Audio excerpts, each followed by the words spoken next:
Meu querido, minha querida, paz do Senhor, Deus abençoe sua vida, sua casa e sua família.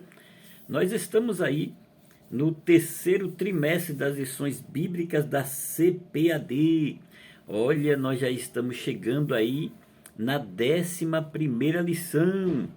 Esse terceiro trimestre para adultos, o tema é a Igreja de Cristo e o Império do Mal. Como viver neste mundo dominado pelo espírito da Babilônia? O comentarista é o pastor Douglas Batista. Estamos chegando na 11ª lição. Essa 11ª lição será ministrada no dia 30, no dia 10 de setembro, de 2023. 10 de setembro de 2023. 10 de setembro de 2023 é a 11ª lição. Essa 11ª lição, o título é Cultivando a Convicção Cristã. Cultivando a Convicção Cristã.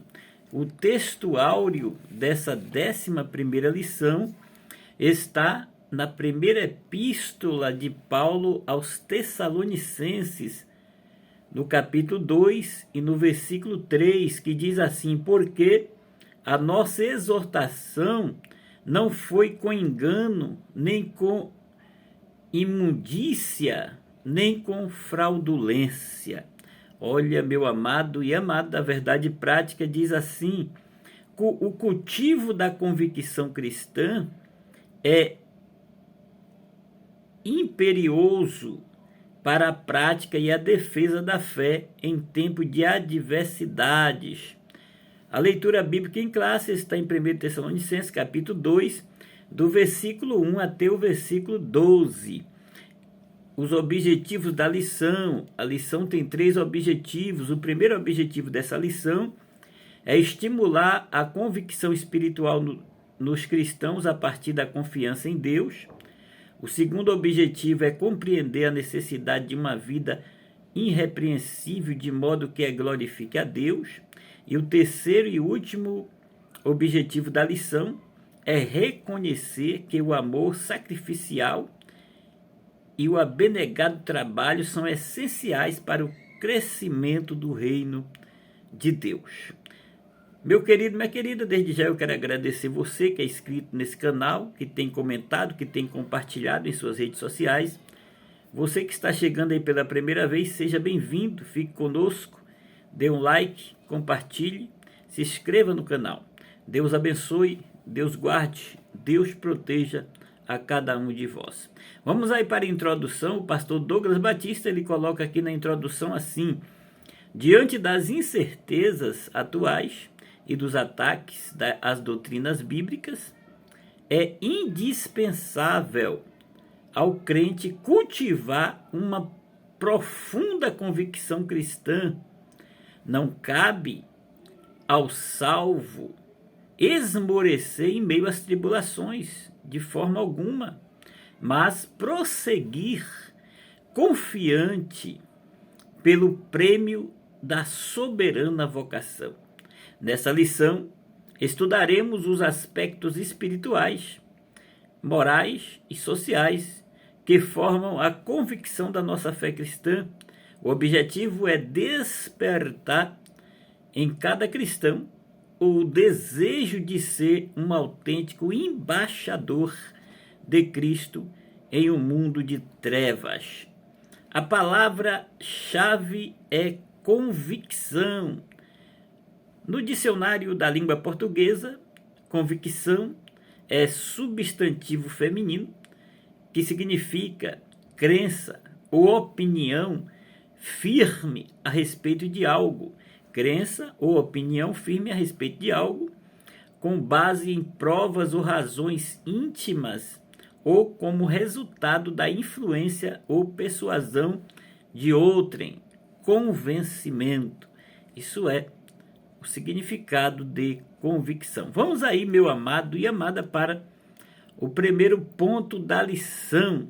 O primeiro ponto da lição: convicção espiritual. Isso aqui é muito interessante. Convicção espiritual. No âmbito religioso, a convicção pode ser entendida como sinônimo de fé, visto que a pessoa convicta em Deus, por exemplo, é aquela que tem plena certeza da sua existência, tem certeza plena que Deus realmente existe, tem uma convicção. A origem da palavra convicção está no latim convicto, que significa prova ou refutação. O primeiro tópico desse primeiro ponto fala do poder do Espírito. É importante nós destacarmos aqui que o poder do Espírito, ou seja, dunamis, é a palavra grega para poder, e é encontrada 120 vezes no Novo Testamento. Então a palavra grega para o poder é dunamis, e é encontrada 120 vezes no Novo Testamento. Essa palavra ela é da mesma raiz. Temos as palavras dinamite ou dinâmico. Então, dunamis, dinâmico e dinamite significa poder. Eu vejo 4 significados para a palavra. A força ou o poder de Deus. Teu é o reino, o poder e a glória, em Mateus 6,13. A força de Deus dentro de nós, proveniente do Espírito Santo, milagres, curas e libertações fazem parte da ação do poder de Deus. Meu amado, minha amada, o segundo tópico do primeiro ponto fala da confiança em Deus. Confiar em Deus, quando tudo vai bem e tudo acontece conforme planejamos, é muito fácil confiar em Deus quando tudo está às mil maravilhas. Agora, confiar em Deus quando não conseguimos visualizar uma solução para os nossos problemas, uma saída, olhamos para a direita, para a esquerda, para frente, para trás e não vemos saída, é bem complicado. Embora reconheçamos essa dificuldade, isso não significa que não consigamos confiar em Deus em tempos difíceis da vida. Pelo contrário, nestas horas de tribulações, é que se revela a verdadeira fé do servo, da serva de Deus. É na hora da dificuldade, da tribulação, que revela-se aquele que é convicto, aquele que tem confiança no Deus que tudo pode. A confiança em Deus é possível para alguém que se sente amado e perdoado por Deus. É prerrogativa de quem já nasceu de novo e experimentou o seu amor na cruz do Calvário, na cruz de Jesus Cristo. Olha, querido, querida, confiar em Deus é descansar nele, é lançar sobre ele toda a nossa ansiedade. Mesmo não compreendendo os seus planos, temos que confiar, pois sabe que ele sempre tem o melhor para os seus filhos, para cada um de nós. Confiar em Deus é ter certeza de que ele cuida de nós, mesmo quando tudo está contra nós. Todas as circunstâncias não estão favoráveis. Você olha de um lado para o outro e você vê que a coisa está difícil, está muitas das vezes impossível. E o Deus do impossível chega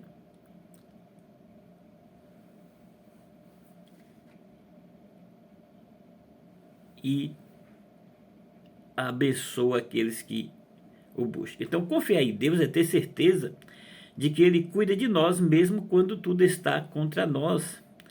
É chegar até o vale da sombra da morte e confiar que ele está ao nosso lado em todos os momentos da nossa vida. Ele jamais nos abandonará. tanto nos momentos de alegria como nos momentos de tristezas. Não coloque a sua confiança em homens, riquezas, famas ou coisas do tipo.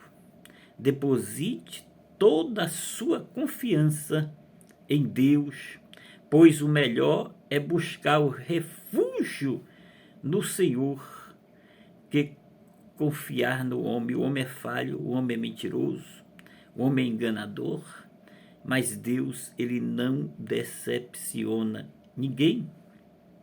O apóstolo Paulo, ele declara que mesmo tendo padecido e sido agravados em Filipos, a sua fé não estava abalada. Ele se refere à perseguição sofrida antes de pregar em Tessalônica. Paulo e Silas tinham sido publicamente espancados com varas e em seguida lançados no cárcere interior, com os pés no tronco.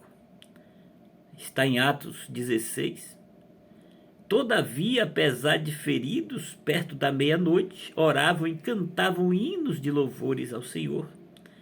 Em Atos 16, 25, após essa severa provação, não esmoreceram, mas, impelidos pelo Espírito Santo, vieram a Tessalônica, na cidade, em meio às suas lutas, e com ousadia e confiança anunciaram a Cristo. Nessa perspectiva, somos encorajados a não desfalecer na pregação do Evangelho, mas confiar em Deus. Jamais recuar em meio às lutas, mesmo diante das ameaças de prisão, de morte. Em Apocalipse 2,10 diz: ser fiel até a morte e dar-te-ei a coroa da vida. O terceiro tópico, fidelidade na pregação. Ser fiel é ser constante, decidido, perseverante, não mudar, seja quais forem as circunstâncias, não se vender, não fazer barganha com a sua fé. A fidelidade de Deus é incomparável, porque mesmo que lhe viremos as costas, ele permanece fiel, ele não pode mudar, ele é imutável. O prejuízo é daquele que é infiel, mas Deus, ele não muda, ele é o mesmo. A sua fidelidade não pode ser medida, por isso ele é a fidelidade de Deus é infindável, não tem fim. Nos Salmos 33, 4, a Bíblia diz que Deus é fiel em tudo que faz. O salmista Davi, no Salmos 36, o verso 5, diz que a fidelidade de Deus chega até nas mais excelsas nuvens. Ou seja, a fidelidade de Deus chega até nas mais altas nuvens. Isso aqui é algo tremendo, é algo maravilhoso. E o apóstolo São Paulo, o apóstolo dos gentios, ele assegura que o evangelho anunciado em Tessalônica não foi com engano, nem com imundícia, nem com fraudulência. Mostra que a doutrina cristã não procede de fábulas inventadas, condutas imorais ou artifícios para seduzir as pessoas a crerem em mentiras. E hoje existem muitos pregadores de mentiras, muitos falsos profetas, muitos pregando a teologia da prosperidade, muitos prometendo coisas que nunca vão acontecer. Ao contrário, Paulo ele declara que o evangelho de Deus e que o próprio Deus o comissionou como o arauto, não como para agradar os homens, mas a Deus que prova o nosso coração.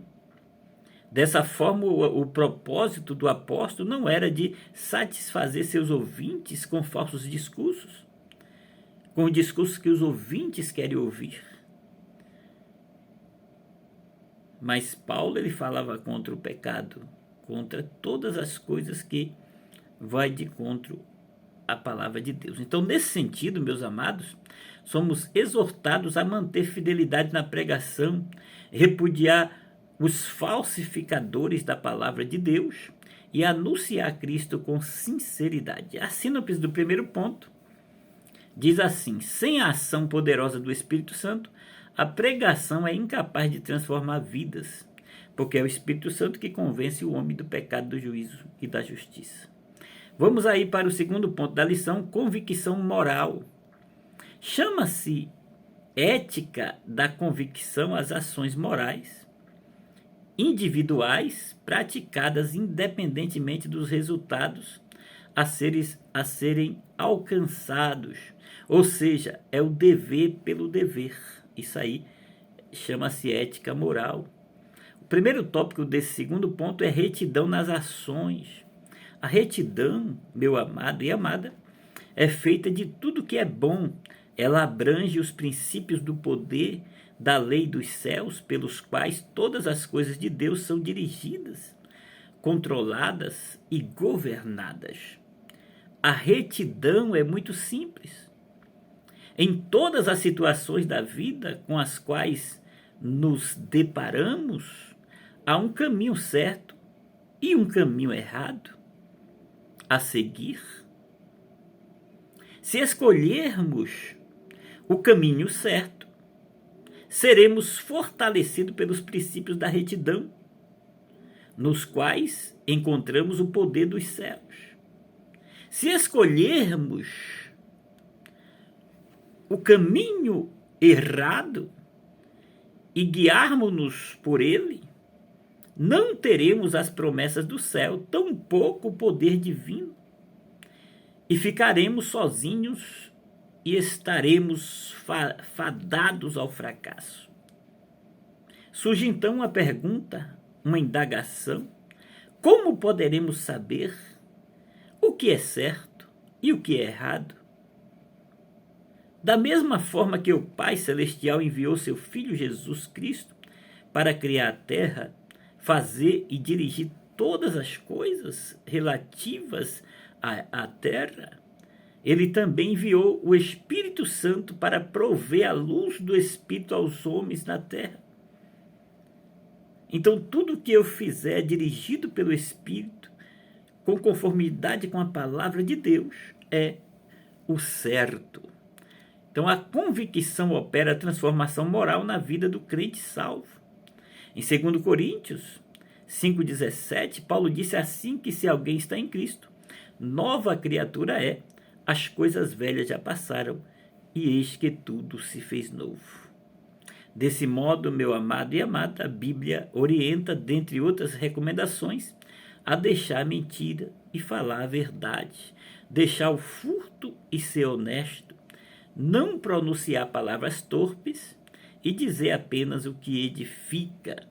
E nesse aspecto aí, o apóstolo São Paulo reivindica a retidão das próprias ações ao afirmar: nunca usamos de palavras lisonjeiras, nem houve um pretexto de avareza, em 1 Tessalonicenses 2,5. Aqui ele enfatiza que jamais usou de falso sentimento para obtenção de favor. Ele sempre foi verdadeiro em suas ações. Reputação ilibada é o outro tópico. O candidato que desfruta reputação ilibada é o candidato que desfruta o âmbito da sociedade de reconhecida idoneidade moral, que é a qualidade da pessoa íntegra, sem mancha e incorrupta. Então, uma pessoa ilibada é uma pessoa que não é corrupta, é uma pessoa que é leal, é uma pessoa que tem qualidade, é uma pessoa que é íntegra. Isso aí é a reputação ilibada. Uma vida irrepreensível. O significado bíblico de irrepreensível é aquela pessoa que não comete falhas, em que não se acha em sua conduta algo que mereça repreensão, censura, e que lhes coloque em descrédito, não, senhores. Então, uma pessoa irrepreensível é a pessoa que nele não há dolo algum. Nós, filhos de Deus, precisamos ter uma conduta irrepreensível, porque Deus nos enviou a este mundo a glorificar o seu nome através de nosso exemplo de vida, A síntese do segundo ponto diz: o crente regenerado possui uma conduta de retidão e uma vida irrepreensível. Vamos aí, amado, terminar a lição. Terceiro e último ponto da lição: convicção social. A convicção é a ação de convencer, isto é, ter uma ideia ou opinião sobre algo de modo obstinado, crendo absolutamente naquilo que acredita e transmitindo isso para as outras pessoas.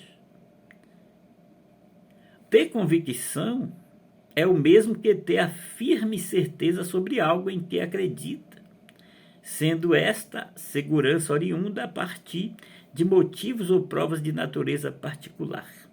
Opinião que deriva do poder de convencimento de outra pessoa. Também o outro tópico aqui, bem-estar comum. Bem-estar comum é um substantivo masculino, estado de satisfação plena das exigências do corpo ou do espírito. É uma sensação de segurança, conforto e tranquilidade.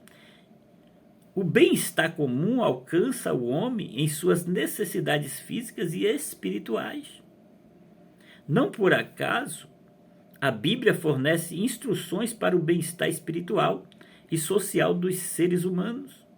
E o papel da igreja é o de proclamar o Evangelho e aliviar o sofrimento promovido e o bem-estar social entre os irmãos. Isso é algo tremendo. A dedicação altruísta é o outro tópico do último ponto. Altruísta é um adjetivo que define um indivíduo que pratica o altruísmo, ou seja, que se dedica aos outros. Uma dedicação altruísta é uma pessoa que se dedica aos outros. O altruísmo também é visto como sinônimo de filantropia e solidariedade. O termo altruísmo foi criado por Auguste Comte para designar uma atitude solidária oposta ao egoísmo. O altruísmo é o oposto do egoísmo. O apóstolo se dedicou com profundo altruísmo na propagação do evangelho. Apesar do direito inerente ao seu apostolado, o apóstolo Paulo ele decidiu nada receber, ainda que podíamos, como o apóstolo de Cristo, ser servos pesados. Assim, meu amado e minha amada, sendo, para prover o necessário sustento, o apóstolo valeu-se do seu ofício de fabricante de tendas. Acerca disso, recordava aos irmãos do seu trabalho e fadiga, pois trabalhando noite e dia, para não ser pesado a nenhum de vós, 1 Tessalonicenses 2,9. Então o apóstolo Paulo ele não era um mercenário, ele não era um aproveitador, como muitos hoje são, mercenários, aproveitadores, profissionais de púlpito.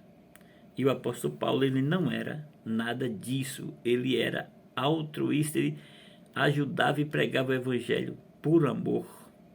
Nesse sentido, aprendemos que o amor sacrificial é o trabalho voluntário e desprendido, são essenciais para o crescimento do reino de Deus e deve fazer parte de uma profunda convicção cristã, como contraponto, claro, ao espírito da Babilônia, que é o oposto do altruísmo cristão. Vamos aí para a síntese do terceiro ponto. A convicção social presente na vida de Paulo era um exemplo para a igreja dos dias atuais. Conclusão da lição: Paulo ele foi submetido a uma série de provações durante o seu ministério. Não obstante, ele nos deixou exemplos de intensa convicção da nossa eleição em Cristo. Destacam-se sua convicção espiritual, resultante do poder do Espírito, a sua convicção moral, como reflexo do temor a Deus, e a sua convicção social, demonstrada pela abnegação em servir. Ratifica-se que, em nossos dias, carecemos dessa firme convicção em defesa dos interesses do reino de Deus na terra, e não dos interesses próprios, mas sim do crescimento do reino de Deus. Deus te abençoe, Deus te guarde, Deus te ajude.